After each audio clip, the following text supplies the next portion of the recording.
Welcome to Lecture 6, The Future of the Bitcoin. In this lecture, we will discuss the following. First, we're going to talk about the long-term utility of the Bitcoin. Second, we're going to talk about utility's impact on the price per Bitcoin. Third, we're going to talk about what could possibly kill the Bitcoin. And then finally, I'm going to give you my personal prediction on where the Bitcoin is heading, based upon my experience. So let's begin with the long-term utility of the Bitcoin. I like thinking of utility in terms of the Bitcoin in terms of three thresholds, three levels. So currently we're living in level 1, which is at a bare minimum a protest against the notion of a central bank and central control of currency, and a refuge for anyone desiring anonymous transactions. There exist marketplaces such as the Silk Road, for example, where people can purchase things anonymously and there is no regulation on what they can purchase. So as you can imagine, people tend to use that to do not such nice things. So this, just by human nature, presents a certain level of utility within society. And the Bitcoin is scraping that up quite quickly. Most of the people who value anonymity at this juncture, and most of the people who don't like central banks, have in some way, form, or fashion involved themselves with the Bitcoin or are considering doing so. The second level of utility would be if the Bitcoin begins taking a role in currency exchange. So think about currency exchange in terms of a nation to a nation. And we mentioned this a lot in prior lectures. But let's look at, for example, the US dollar to the euro. So let's say I purchase something from France. To do so, I would have to go ahead and go through a complex series of transactions moving my dollar into the euro to satisfy both parties. Now, a lot of money is spent, a lot of time and effort is spent on building all these exchanges and these apparatuses to go ahead and make it as seamless and painless as possible for an American to purchase something from France or a Frenchman to purchase something from America. The Bitcoin can completely remove those middlemen if it becomes popular enough. Some entrepreneurs have recognized the value in this and have founded products, for example, Ripple, to go ahead and take the idea of the Bitcoin so that we can create fast and very efficient currency exchanges that don't have the cumbersome regulations, that don't have the thousands of employees and the international agreements necessary to make this work well. So if the Bitcoin basically takes over currency exchanges, it has taken over to level 2, the next level of utility. The final level of utility the Bitcoin can achieve, and it's kind of, I should probably put level 3 plus, is the Bitcoin becomes the de facto currency of the internet. What that basically means is that instead of talking about prices on Amazon or eBay in terms of dollars, and if you're a European user of Amazon or eBay, you see it in terms of euros. If you're a Chinese user, if you can get access to these sites, you see it in the renminbi, the yuan, excuse me. The Bitcoin basically becomes a one-size-fits-all currency. And you just simply convert whatever the Bitcoin price is to the exchange rate of your local currency, and this now becomes the backbone currency of the internet. That's level 3 plus. So let's discuss what the price per Bitcoin could look like if it achieves these utility levels. So currently, the Bitcoin has absorbed a large chunk of people, at least in the Western world, who are concerned about privacy and don't like central banks. And we have the price sitting at about $1 billion. So that's about $100 per coin, because there's about 11 million, give or take, into circulation. So I'd like to consider this to be the bare minimum of what the Bitcoin could be worth, just from the market signal of anonymity being good and central banks not so good, for at least a small percentage of the world population.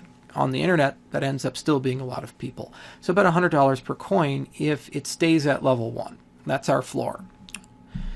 Number 2, level 2, if the Bitcoin supplants traditional currency exchange, then it's going to probably take on at least the utility of currency exchange from the exchange fees, which if you look at and do some math, that's about 5 to 10 billion per year, give or take. And this is not profits from forex exchanges. This is just the maintenance and management regulation of the facilities themselves to efficiently move currencies around. So that would constitute about $500 to $1,000 per coin. So you can see there's a significant appreciation in value just from taking on that one service. Now let's say it's pie in the sky and the Bitcoin becomes the de facto unit of exchange on the internet. It would account for most of the e-commerce sales, in which case you'd need $150 to $300 billion minimum in value to be able to work inside the e-commerce ecosystem, just in the Western market. So the floor there would be $15,000 to $30,000 per coin. So you can see that utility has a tremendous impact on the price per Bitcoin. Now, we really don't know where this is going. It's an experiment. And if it's going to survive as a currency, we do understand that it has to appreciate in value, but that value is going to be very closely tied to the utility of the product. And no one person can legitimately tell you that they know with certainty which one of these levels the Bitcoin is going to live in. We're just going to have to basically wait and see, and you can speculate on which one you think the Bitcoin is going to take. And if you think, for example, that the Bitcoin is going to live here at some point, it would be a wonderful investment opportunity. Or so you think maybe the Bitcoin is probably going to live here for a long time, then maybe it's not such a good investment opportunity because most of the value has already been realized for that utility. So a natural question to ask is, what can kill the Bitcoin? If this experiment is to continue, it's either going to continue until it blows up and becomes much, much larger, i.e. something like level 3 or 2, or it's going to go ahead and taper out at some point. So the first thing that could kill the Bitcoin within the next 4 or 5 years, assuming that it has the same growth rate, is the notion of international agreements specifically to destroy the Bitcoin's anonymity. And international agreements also to destroy the Bitcoin's ability to exchange currencies without significant regulation. That means many of the best features of the Bitcoin have disappeared, and even though it's a peer-to-peer currency that is divorced from central banks, by international agreements asserting that they have the right to do this, to control the flow of Bitcoins and remove the anonymity from Bitcoins, it would probably be a death knell to the entire purpose of the Bitcoin, and it may kill it. That said, if the Bitcoin grows too large, and the software for the Bitcoin gets too good, and it becomes very easy to spend Bitcoins without having to do anything special, and it becomes relatively common knowledge on how to use Bitcoins, even international agreements would be insufficient to kill the Bitcoin. The Bitcoin will survive harsh regulation. Number 2, breakthroughs in mathematics, specifically a breakthrough in cryptography that would allow us to in some way compromise elliptic curve digital signing algorithms or some other cryptographic feature of the Bitcoin. Now, if this happened, the Bitcoin's dead. But the chance of this is very, very, very small. In fact, it's so small, I'll give you some perspective. The NSA, the CIA, most of the intelligence agencies of the world actually use ECDSA for something. All the banks use ECDSA, RSA, or DLP. Any breakthrough in mathematics that could compromise this scheme would have profound financial implications not only on the Bitcoin, but all currencies and the security of nations. And as you can imagine, because there's so much riding on this, there's a pretty good consensus in the cryptographic community that ECDSA is a very secure way of handling things. Therefore, breakthroughs in mathematics are highly unlikely. Still possible, but they're highly unlikely to kill the Bitcoin. Third is, and we mentioned this in the mining lecture, is a prolonged 51% attack, meaning someone has 51% of the computational power of the entire Bitcoin network, destroying the validity of the blockchain.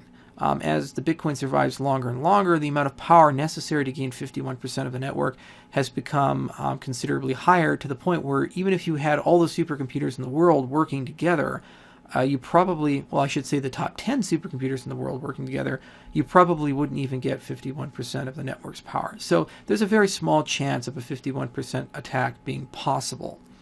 It is a slightly larger concern of the notion of a mining pool getting 51%. In fact, BTC Guild is in the mid-40s, but the community as a whole has decided to go ahead and diversify their mining as a result of BTC Guild's growth, and it's lost market share over the last few months. It's gone down to, I think, 41 or 42%, and it continues to slide, whereas other pools pick up. So a 51% attack seems less than likely. And finally, innovation. This is, amongst the entire list, probably the only thing that has a potential to kill the Bitcoin. The Bitcoin is the first widely accepted peer-to-peer cryptocurrency. In the process of running it, we're learning a lot of stuff. And there's this thing we call a hard fork wish list. Basically means stuff we'd love to do if we had a do-over with the Bitcoin. Because a lot of things have been set in motion, it's really difficult to go ahead and just change them. Once you get momentum inhibits good changes. So the flaws of the Bitcoin, when combined with the enormous potential utility that the Bitcoin has, may yield better cryptocurrencies that not only resolve some of the Bitcoin's problems, but also innovate on top of that, so much so that the community universally agrees that the Bitcoin needs to be abandoned and this new currency needs to be embraced. Innovation changes things, and so this is always a possibility. All right, so you've listened to me for this entire course, and this is what I guess everybody's been waiting for. Well, probably not, is my prediction of what is going to happen to the Bitcoin. All right. First, I believe the Bitcoin is here to stay. I think the Bitcoin is going to become a permanent entity. It will eventually enter our vocabulary, just like the dollar, the yuan, the euro has entered our vocabulary. It's not going anywhere. Number two, I think that the biggest growth in the Bitcoin is going to be in China. Because Chinese consumers, number one, have money, number two, are very computer savvy, as proved by their use of VPNs and their use of mechanisms to overcome the Chinese censorship and the Chinese firewall. And also, number three, their government has every incentive to monitor their commerce. The Chinese consumer has every incentive to protect, to maintain anonymity, to protect their identity from the government knowing, because it can be used to hurt them. So when the Bitcoin becomes common knowledge and the use of the Bitcoin becomes common knowledge in China, which is starting to happen, I think we're going to see a tremendous growth in demand for the Bitcoin there, driving the price up. And that's another reason why I believe the Bitcoin is here to stay. I think the Bitcoin is going to force dramatic changes in currency exchanges. Even if the Bitcoin fails as an experiment, the fact that we've found a way of moving money around very cheaply online in a peer-to-peer way is going to yield innovation in the currency markets regardless of what the existing incumbents desire. It's going to happen. I think the Bitcoin will also have an impact on central bank policy. For the most part, central banks are operating on economic theories that started being developed in the 20s and the 30s, and they really reached their peak of intellectual development in the 50s and the 60s. And there's been some stuff added on here and there, but they feel pretty comfortable that they know what they're doing. As we've seen fiscal problems in Europe and in America and other countries, people are starting to second guess if the solutions and the policies that central banks have implemented are really the right ones. The Bitcoin is the antithesis of a central bank. If it succeeds as a currency, it's going to provide a very valid, very interesting set of data that will in some way probably force central banks to become slightly more conservative, because they can no longer argue that, for example, deflationary policy is always universally bad. I think that even if another cryptocurrency is developed to replace the Bitcoin will be difficult to kill. Unless this new cryptocurrency is A, incredibly better, it's a massive innovation, and it has everything in that hard fork wish list that we agree would be nice to have, and we're able to exchange our Bitcoins for new money, in which case there's no wealth destruction, and I think everybody would be okay with that. I also think the long-term value of the Bitcoin over the next 10 years will be in the tens of billions of dollars. I really believe it's going to have a big impact on currency exchanges, and we don't know quite what the pricing would be on Chinese consumers, but as they enter the market, even if a small percentage, 10 or 15 million of them, started using the Bitcoin regularly, this would translate to billions of dollars worth of commerce, and therefore the Bitcoin would have to have billions of dollars worth of value. I think it's going to be in the tens of billions within the next 10 years. So that is my prediction. I could be completely wrong, but the beautiful thing about predictions is you get to wait and see. This is my course on Bitcoins. I really appreciate your purchase and your time. Thank you for listening to me throughout these 6 lectures. If there's anything at all that I didn't cover or you would like to know, go ahead and just ask me a question, send me an email. Any way that you can contact me, that's fine. And I'll try to answer your question as quickly as possible. And if I don't know the answer, I'll try to relay that question to somebody who does in the Bitcoin community. If you'd like me to make more content on the Bitcoin, or if you'd like me to add a particular lecture on a certain topic, also let me know in the course. You own this course forever, and any additional content that I add, you'll also own. It's yours, your copy of it. If you'd like to get, I've made all of my lectures downloadable, and I've made all the supplementary material downloadable. If there's anything else that you'd like to have, just let me know as well. So thank you for participating in this fun class, and thank you for your patronage.